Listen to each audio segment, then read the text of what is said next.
तुमने मुझे बुलाया, अब मैं तुम्हें छोड़ूंगा नहीं। Charlie Charlie.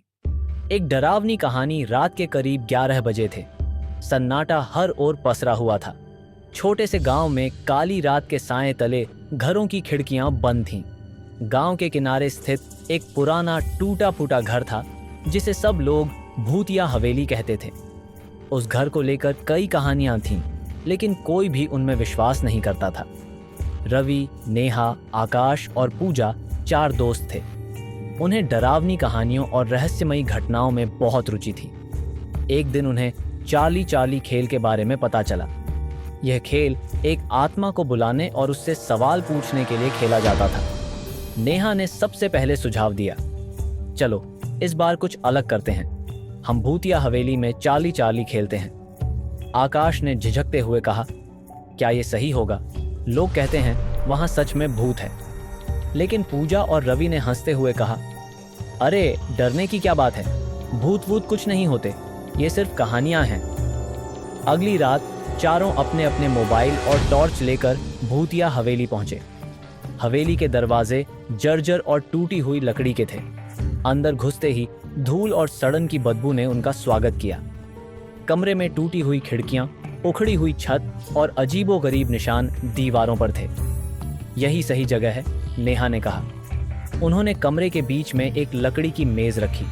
उस पर एक सफेद कागज और 2 पेंसिलें रख दी। कागज पर हाँ और नहीं लिखा गया। सबने एक दूसरे की ओर देखा और खेल शुरू करने के लिए तैयार हो गए। रवि ने सबसे पहले सवाल पूछा, चार्ली चार्ली, क्या तुम यहाँ हो? सभी की नजरें पेंसिल पर टिकी हुई थीं।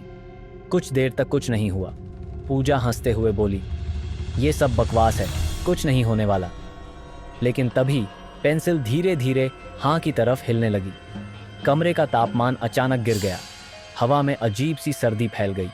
नेहा ने डरते हुए कहा, ये कैसे हुआ? आकाश ने साहस जुटाकर दूसरा सवाल पूछा, चार्ली चार्ली, क्या तुम हमसे बात करना चाहते हो?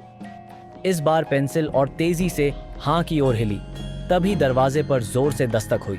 चारों चौंक गए। रवि ने दरवाजे की ओर जाते हुए कहा, शायद कोई मजाक कर रहा है। लेकिन जब उसने दरवाजा खोला तो बाहर कोई नहीं था। अब पूजा ने पूछा, चार्ली चार्ली, क्या हम यहाँ सुरक्षित हैं? इस बार पेंसिल नहीं की ओर गई। तभी हवेली में अजीब सी आवाजें गूंजने लगीं। दीवारों पर टंगे पुराने चित्र हिलने लगे। नेहा ने डरते हुए कहा, हमें यहाँ से चले जाना चाहिए। लेकिन रवि ने कहा, नहीं, हमें खेल खत्म करना होगा। अगर हम इसे अधूरा छोड़ देंगे तो कुछ गलत हो सकता है। रवि ने आखिरी सवाल पूछा, चार्ली चार्ली, क्या तुम हमें कुछ नुकसान पहुंचाओगे? पेंसिल ने तेजी से हाँ की ओर इशारा किया। तभी कमरे की लाइट्स तेज चमकने लगीं और हवा का झोंका इतना तेज हुआ कि उनकी टॉर्च और मोबाइल गिर गए। चारों ने तुरंत खेल बंद करने की कोशिश की, लेकिन पेंसिल अपने आप घूमने लगी। नेहा ने कहा, चार्ली, खेल खत्म, अब हम जा रहे हैं। लेकिन तभी हवेली की छत से जोर की आवाज आई, जैसे कोई भारी चीज गिर रही हो। चारों ने देखा कि एक साया उनके पीछे खड़ा था। वह काला साया धीरे धीरे उनकी ओर बढ़ रहा था। डर के मारे चारों ने भागने की कोशिश की, लेकिन दरवाजा अपने आप बंद हो गया। साया उनके करीब आ रहा था। नेहा ने चिल्लाते हुए कहा, हमसे गलती हो गई, हमें माफ कर दो। साया हंसने लगा। उसकी हंसी कमरे में गूंज रही थी। वह बोला, तुमने मुझे बुलाया, अब मैं तुम्हें छोड़ूंगा नहीं। रवि ने अपनी जेब से माचिस निकाली और पास रखे कागज को जलाने की कोशिश की। कागज जलते ही साया चीखने लगा और गायब हो गया। दरवाजा खुल गया।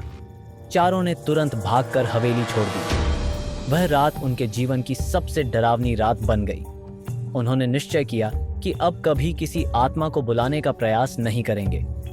चार्ली चार्ली का खेल उनके लिए सिर्फ एक मजाक था, लेकिन यह खेल उन्हें हमेशा के लिए याद दिलाता रहेगा कि अज्ञात शक्तियों के साथ खेलना कभी भी सही नहीं होता।